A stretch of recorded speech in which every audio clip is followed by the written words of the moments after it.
वादळ बिदळ काय ते शमतं लगेच, भूकंप घडला.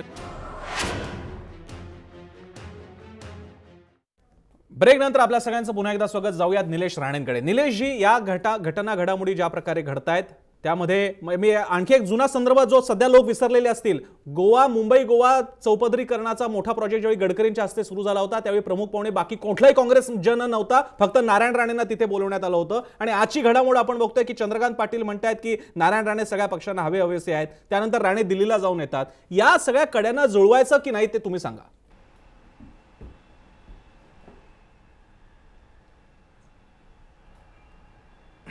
बघा कसं आहे साहेब, आजपासून नाही तर जेव्हापासून आम्ही काँग्रेसमध्ये आलो तेव्हापासून साहेब दर 1.5-2 महिन्यांनी दिल्लीला जातात.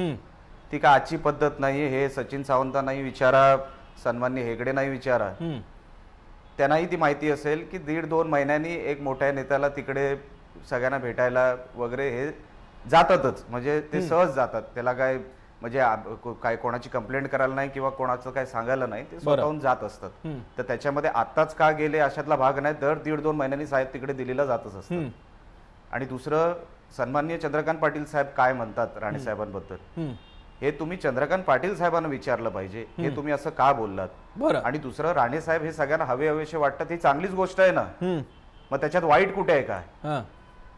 आणि असं असताना चंद्रकांत पाटील साहेब राणे साहेबांबद्दल काय बोलले हे चंद्रकांत पाटील साहेबांना तुम्ही विचारा की साहेब असं काय तुमच्याकडून काय हालचाली चालल्या आहेत का. कारण का राणेंकडून अशा कुठल्याही हालचाली चालू नाही आहेत. बरं, आम्ही कोणाच्याही संपर्कात नाही आहोत. हे मीही सांगितलेलं आहे, नितेशनीही सांगितलेलं आहे आणि राणे साहेबांनी स्वतः सांगितलेलं आहे. म्हणून दुसरीकडे कुठे जायचा प्रश्न येत नाही. आणि तिसरी गोष्ट मी तुम्हाला सांगतो, ह्या सगळ्या गोष्टी आम्हाला ह्याच्यातून काहीतरी मिळवावं किंवा मिळावं ह्याच्यासाठी नाही चाललंय. मला ते कुठलं पद नको आणि राणे साहेबही कुठल्या पदासाठी हे सगळं करत नाहीयेत. आम्हाला पक्षामध्ये जर संघर्ष करायचा असेल तर तो आम्ही घरी बसून संघर्ष करू शकत नाही. आम्हाला रस्त्यावरती उतरून संघर्ष करायला आवडतो. आणि 2 हात करायचे असतील तर त्याच्यासाठी सैन्य लागतं. सैन्याला ताकद द्यावी लागते आणि ती ताकद देण्यासाठी आम्ही हे सगळा संघर्ष करतोय. आम्हाला पक्षाच्या विरोधात किंवा कुठल्याही व्यवस्थेमध्ये व्यवस्थेच्या विरोधात आम्ही नाही. एकच व्यक्ती आहे, ते सन्मान्य अशोक चव्हाण साहेब आहेत, ज्यांच्याकडे आम्ही उत्तरं विचारतोय. कारण का पद त्यांच्याकडे, तर उत्तरं त्यांना द्यावीच लागतील. आणि इथेच थांबणार नाही. कालपर्यंत बेपत्ताचं जे काय मी काय केलं ते केलं. उद्या जाऊन चिवडा वाटप करायलाही सांगेन त्यांना.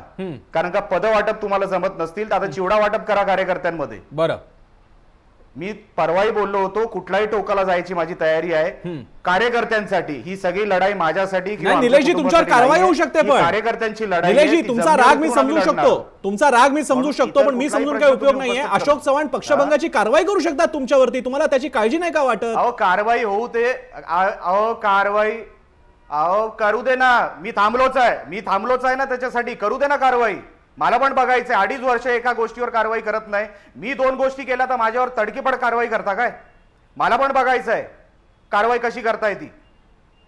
पण निलेश राणेजी, तुम्ही आता काही वेळापूर्वी म्हणाला चंद्रकांत पाटलांचं जे वक्तव्य होतं की नारायण राणे साहेब हे प्रत्येकाला हवेसे वाटतात. मग ते 10 वर्ष झाल्यानंतरही काँग्रेस जनांना आपलेसे किंवा हवेसे का वाटत नाही, हा प्रमुख प्रश्न निर्माण होतो. कारण दर 1.5-2 वर्षामध्ये काँग्रेस विरुद्ध नारायण राणे किंवा काँग्रेस अंतर्गत गट आणि नारायण राणे अशा स्वरूपाचा वाद का तयार. चंद्रकांत पाटील साहेबांचं पूर्ण वाक्य ऐकून घ्या. चंद्रकांत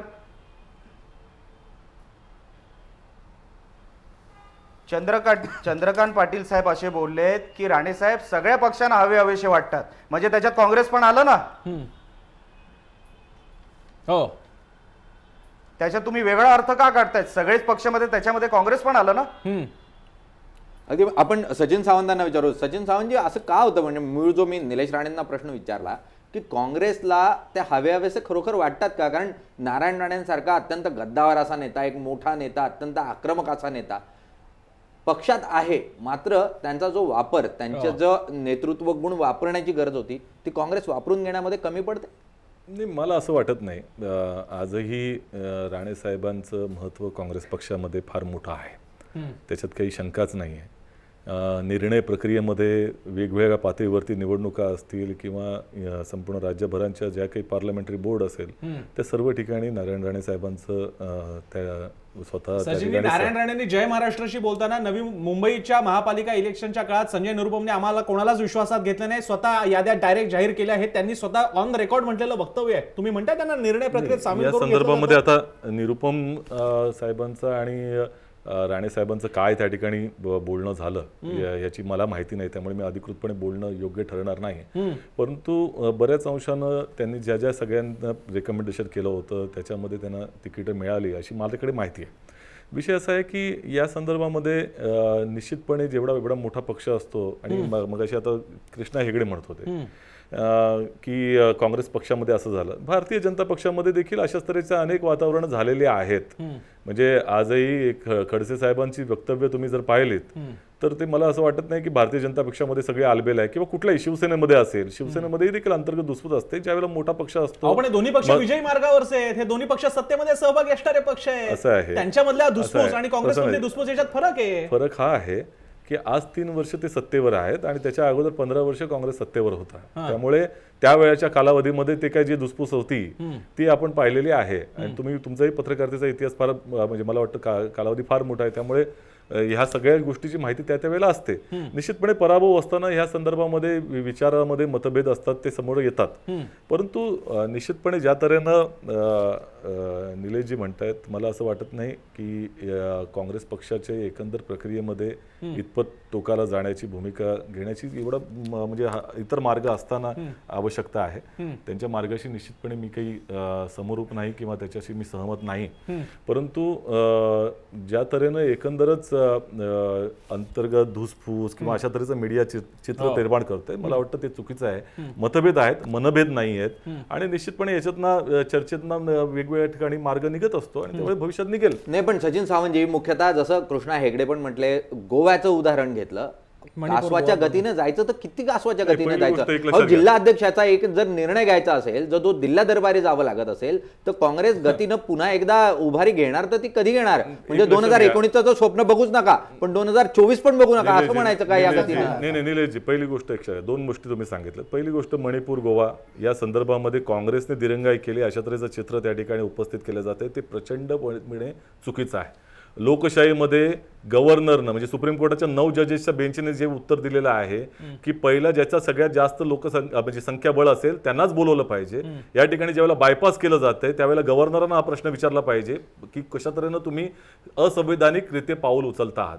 दुसरी गोष्ट की या संदर्भामध्ये तुम्ही जे सांगताय की जिल्हाध्यक्षाचा प्रश्न, काँग्रेसमध्ये ही प्रक्रियाच आहे की याच्यावरती अखिल भारतीय काँग्रेस कमिटीचे अध्यक्ष शिक्कामोर्तब करतात. सरचिटणीस म्हणजे माझीही जी अपॉइंटमेंट झालेली आहे प्रवक्ता सरचिटणीस ही सोनिया गांधींच्या म्हणजे त्यांच्या निर्देशाने ती झालेली आहे. प्रस्तावित करण्याचं काम हे प्रदेश काँग्रेस करत असते आणि याच प्रक्रियेमध्ये गेले 115 वर्ष 135 वर्ष काँग्रेस चाललेली आहे. त्यामुळे अचानकपणे आता 2-3 वर्षांमध्ये अशा तऱ्हेची प्रक्रिया बदलेल. तिकडे गोव्यामध्ये सुद्धा म्हणजे तुम्हाला आता तुम्ही म्हणताय ते राज्यपाल वगैरे तुम्ही म्हणताय तो भाजपचा शूरपणा म्हणा तो एकेकाळी काँग्रेसने दाखवला होता, तो सोडून द्या. अहो तुमचे तिथले राणे सुद्धा तुमच्यावर रागावलेले आहेत, महाराष्ट्रातले राणे रागावलेले आहेतच, गोव्यातले सुद्धा राणे रागावलेले आहेत. हेगडे हे सचिन सावंतजी असं सांगतायत, पण त्यांनी सुप्रीम कोर्टमध्ये याचिका दायर केली होती आणि तिकडचे जजने विचारलं त्यांना, did you give the list to the governor, did you give the list of your supporters to the governor, did you give the MLAs who are with you to the governor, आणि त्यांच्याकडे उत्तरच नव्हता. म्हणजे आता काँग्रेस जे आहे it is governed by laptop boys and WhatsApp boys असं झालंय. आणि तुम्ही सचिन सावंत तर माझे मित्र आहेत, सिनियर खूप वर्षापासून काँग्रेसमध्ये आहेत, पण आता तुम्ही राष्ट्रप्रवक्ता बघा काँग्रेसचे 3 वर्ष नाही झाले काँग्रेसमध्ये येऊन, आता ते सर्व राष्ट्रप्रवक्ता आहेत.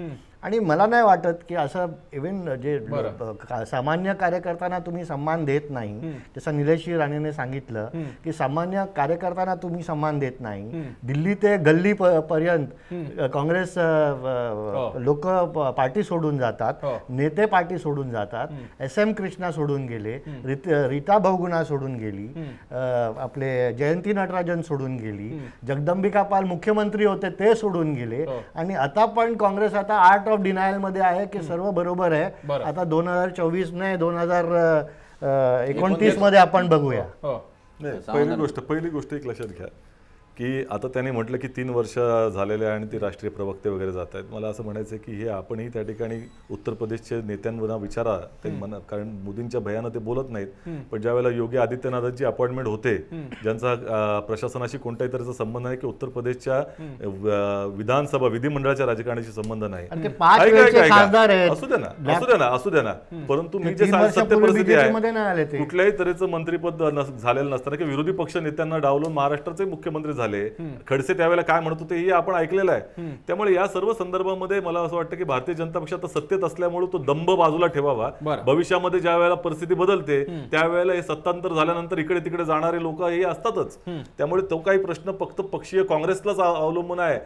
सपा असेल, प्रसन्न, मुख्यतः हे जे म्हणतायत तुम्ही युपी मधल्या मुख्यमंत्री पदाचं म्हणत असाल, खासदार ते 5 टर्म होते. पृथ्वीराज चव्हाण कोणते तुमच्या राज्यामध्ये मंत्री झाले होते, हा तेही तुम्ही अशाच परिस्थितीतून दिल्लीतून आणले, राज्यात बसवले ना, त्यावेळेला तुम्हाला हा प्रश्न नाही पडला. आणि आता युपीचे मुख्यमंत्री त्यांना केलं म्हणून तुम्ही करताय. देवेंद्र फडणवीस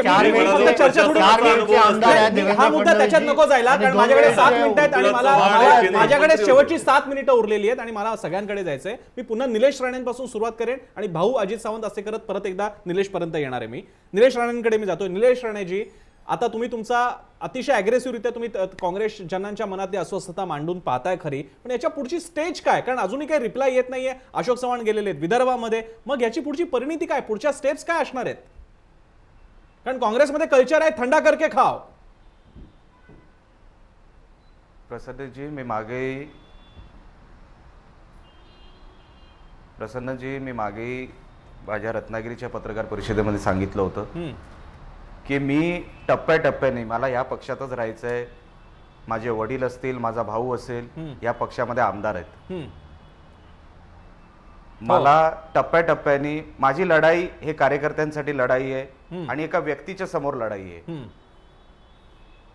तर त्यांच्या विरोधात कुठली घटना आणि कसं काय कार्यक्रम राबवायचा, तो जसं मी आता बेपत्त्याचं केलं, उद्या चिवडा वाटपाचं करीन, काय ना काहीतरी मी करत बसेन. जोपर्यंत ह्यांना जाग येत नाही तोपर्यंत मी काय ना काहीतरी करत बसणार. ह्यांना माझ्यावर जी कारवाई करायची ती करू दे, मला यांच्या कारवाईची भीती नाही.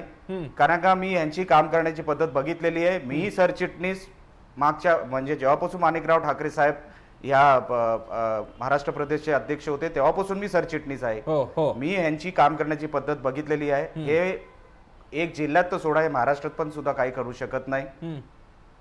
आणि म्हणून त्यांना जी कारवाई करायची ती माझ्यावर करू दे. मला त्यांच्या कारवाईला मी घाबरत नाही. कारण का आज जर गप्प बसलो तर उद्या 2019ला सगळे कार्यकर्ते, कोणाच्या जीवावर कार्यकर्ते लढवणार निवडणूक, कोणाच्या जीवावर कार्यकर्त्यांनी निवडणूक लढवायची, हे सगळं जर असंच चालत राहिलं तर उद्या त्यांना हे ताकद कोण देणार? आणि जर आता जमिनीवर उतरलात नाही तर जमिनीवर याल ही दाखवण्याची वेळ आहे. आणि म्हणून हे सगळं चालू आहे. मी भाऊ तोरसेकरांकडे राहणार जोपर्यंत त्याला जाग येत नाही तोपर्यंत. ओके, मी भाऊ तोरसेकरांकडे जातोय. भाऊ, निलेश राणेंचा जोश आणि द्वेष सुद्धा बरोबर आहे, तो त्यांचं वय पण आहे आणि त्यांच्या मनातला संताप पण आहे. पण माझा तुम्हाला प्रश्न आहे काँग्रेसच्या इतिहासाचा. इतक्या अवघडपणे काँग्रेस नेतृत्वाला मध्ये पक्षाध्यक्ष प्रदेशाध्यक्ष का असे ना, इतक्या अवघड विरोध करणाऱ्याला काँग्रेसवाले फार काळजीपूर्वक सांभाळतात आणि शक्यतो उलट हा माणूस आता पुढचा काही त्रास आपल्याला देऊ नये म्हणून काळजी घ्यायचा प्रयत्न करू लागतात. काँग्रेसचा इतिहास पाहता नारायण राणेंच्या या पक्षांतर्गत संघर्षाचं, आव्हानाचं काय होईल असं वाटतं तुम्हाला? तुम्ही इतिहासाचा विषय काढलात म्हणून सांगतो की चंद्राबाबू नायडूंना आंध्रमध्ये इतके जोरात असताना जमिनीवर आणणाऱ्या माणसाचं नाव राजशेखर रेड्डी होतं. त्यांनी जवळजवळ 1.5 वर्ष अख्ख्या आंध्रमध्ये पायपीट करून पक्ष पुन्हा सत्तेत आणला. आणि 2004 मध्ये जी काँग्रेसची सत्ता आली त्याच्यात मॅक्झिमम खासदार देण्याचं काम देखील राजशेखर रेड्डीने केलं. तेवढं नव्हे तर दुसऱ्या निवडणुकीत 2009 मध्ये पुन्हा स्वबळावर एकट्याच्या, म्हणजे आघाडी न करता सत्ता मिळवली. त्यांचं अपघाती निधन झालं. त्याच्यानंतर त्याच्या मुलाला मुख्यमंत्री व्हायची इच्छा होती, त्याच्या पाठीशी लोकमत होतं. सोनिया गांधींनी असं राजकारण खेळलं की आंध्र आणि तेलंगणा वेगळे काढून तिथून काँग्रेस पक्ष नामशेष केला. तेव्हा झुंजणाऱ्या माणसाला काँग्रेसमध्ये किती उत्तम प्रोत्साहन मिळतं त्याचं ते उदाहरण निलेशने डोळ्यासमोर ठेवावं बरं आणि पुढली वाटचाल करावी. तेव्हा हा इतिहास आहे. बरं बरं अजितजी. खिळखिळी झालेली काँग्रेस पक्ष संघटना ही पुन्हा 2019 मध्ये सत्ता मिळवू शकेल की नाही याच्याबद्दल काँग्रेसच्या सर्वच नेत्यांच्या आणि कार्यकर्त्यांच्या मनामध्ये संभ्रम आहे. परंतु ही बाजू असताना ह्या परिस्थितीचा फायदा भारतीय जनता पक्ष आपल्या राजकारणासाठी कसा उठवतो हे सुद्धा आपण पाहायला पाहिजे. आणि तो ह्या सगळ्या हा जो ही अस्वस्थता आहे त्याचा एक पदर आहे असं मला वाटतं. कारण आपण बघितलं तर भारतीय जनता पक्षाला त्यांच्या खांद्यावर असलेलं शिवसेनेचं जे ओझं आहे ते फेकून द्यायची घाई निर्माण झालेली आहे. आणि ते फेकून द्यायचं असेल तर एकतर कोकणामध्ये स्थान निर्माण करायला पाहिजे. मुंबई, कोकण आणि ठाणे हा जर सगळा परिसर बघितला तर 60 पेक्षा जास्त जागा आहे. एक्झॅक्टली. आणि नारायण राणे यांचा निश्चितपणे प्रभाव आहे आणि त्याचा उपयोग भारतीय जनता पक्षाला होऊ शकेल अशी परिस्थिती आहे ही आपण मान्य केली पाहिजे. आणि भारतीय जनता पक्ष ज्या पद्धतीचं राजकारण करतो की आपल्या मित्रपक्षाचा विश्वासघात करायचा, विरोधी पक्षातले आमदार किंवा नगरसेवक किंवा त्याचे उमेदवार हे फोडून आपल्याकडे घ्यायचे, स्वतःचं काही नसताना मग आपण विजयाकडे वाटचाल करायची, हे जे भारतीय जनता पक्षाची कार्यपद्धती आहे त्या कार्यपद्धतीला पोषक असं वातावरण हे काँग्रेसमधल्या अस्वस्थतेमुळे निर्माण झालंय. आणि मला असं वाटतं की भारतीय जनता पक्ष ह्याला खतपाणी घालण्याचं किंवा जसं सन्मानच्या चंद्रकांत पाटील संकेत देणारी सूचक वक्तव्य करतायत तशी वक्तव्य करणं, प्रसार माध्यमांमध्ये वातावरण निर्माण करणं आणि प्रसार माध्यमांमध्ये बातम्या पेरणं की राष्ट्रवादी आणि काँग्रेसचे 19 आमदार आमच्याकडे येण्याच्या तयारीमध्ये आहेत असं करून शिवसेनेवर दबाव वाढवणं हे सगळं भारतीय जनता पक्ष करतोय. आणि तो ह्या सगळ्या एकंदर ह्या ज्या घडामोडी चालू आहेत त्याच्यामधला एक अत्यंत महत्वाचा पदर आहे असं मला वाटतं. हेगडेजी थोडक्यात प्लीज. असं कोणताही पक्ष खतपाणी घालत नाही, पण वर्कर्समध्ये असंतोष एक बिहेवियर असलं आणि ते तिथे ते खुश नाही तर ते आपलं वेगळं वाट बघणार आहेत. बरोबर. आणि तसं 2019 आधी खूप सारे काँग्रेसचे नेते आणि खूप सारे काँग्रेसचे कार्यकर्ते काँग्रेस सोडणार आहेत. ठीक आहे. मी निलेशकडे येणार म्हणजे निलेश खरेंकडे येण्यापूर्वी निलेश राणेंना एक शेवटचा प्रश्न आहे. निलेश राणेजी, समजा तिकडे अशोक चव्हाणांच्या बाबतीत तुमचे काही आक्षेप आहेत, मग तुम्हाला हवंय काय व्हावं अशी तुमची आणि नारायण राणेंची इच्छा आहे? काय बदल झाले पाहिजे?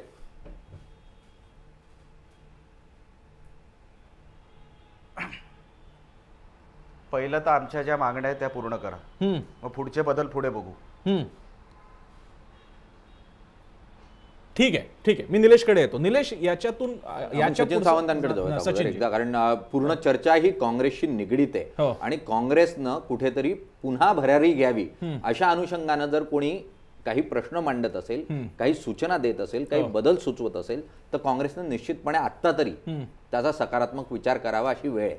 सचिन सावंतजी, तुम्ही कसं बघतात? अगदी निलेश राणेंनी व्यक्त केलेली मतं असो किंवा नारायण राणेंनी असो, अनेक असे कार्यकर्ते आहेत जे त्यांच्या पातळीवर जाऊन आपली मतं व्यक्त करू शकत नाही, पण त्यांच्यातही हीच भावना आहे.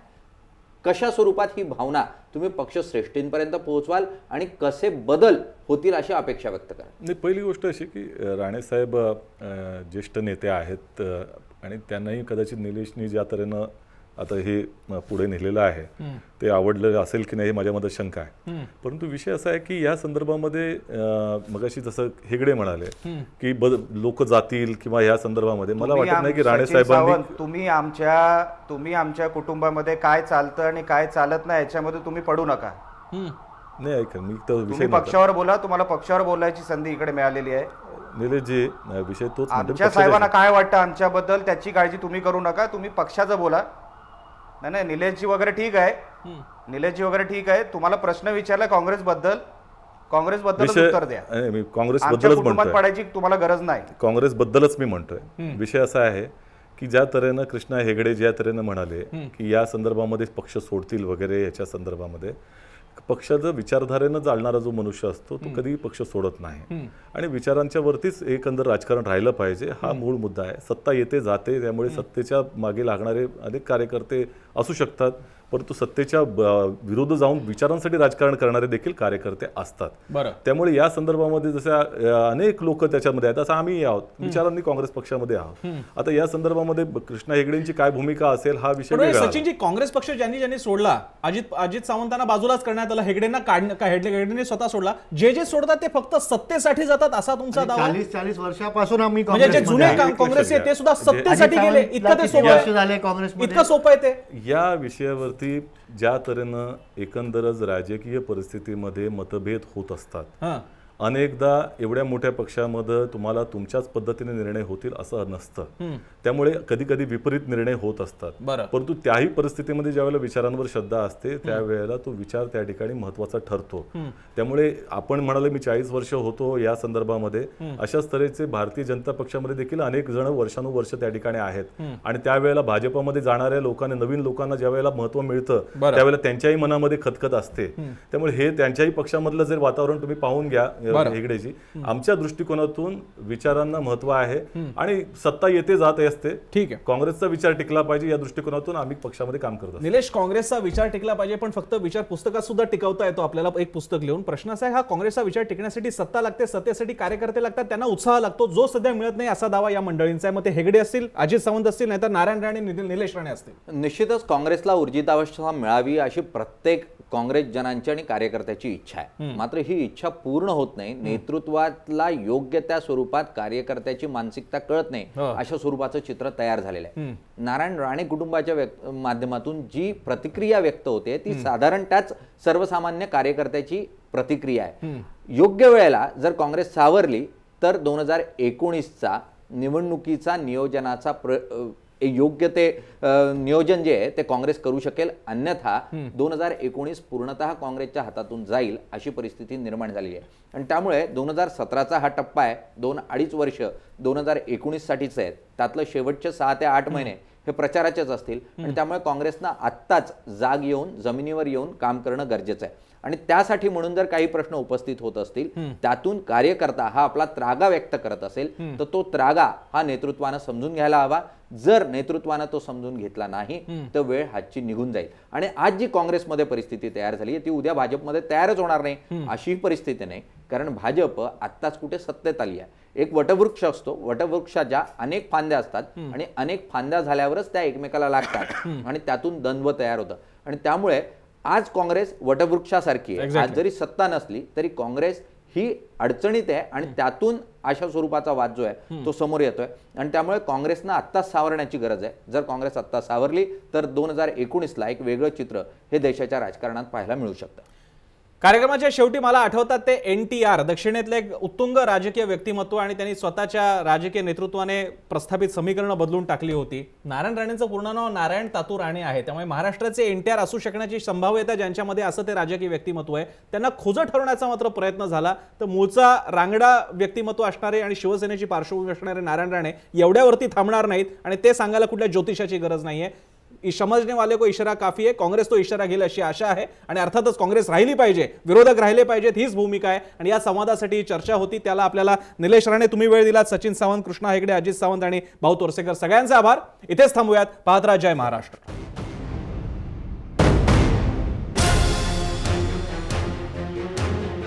वादळ बिदळ काय ते शमतं लगेच, भूकंप घडला.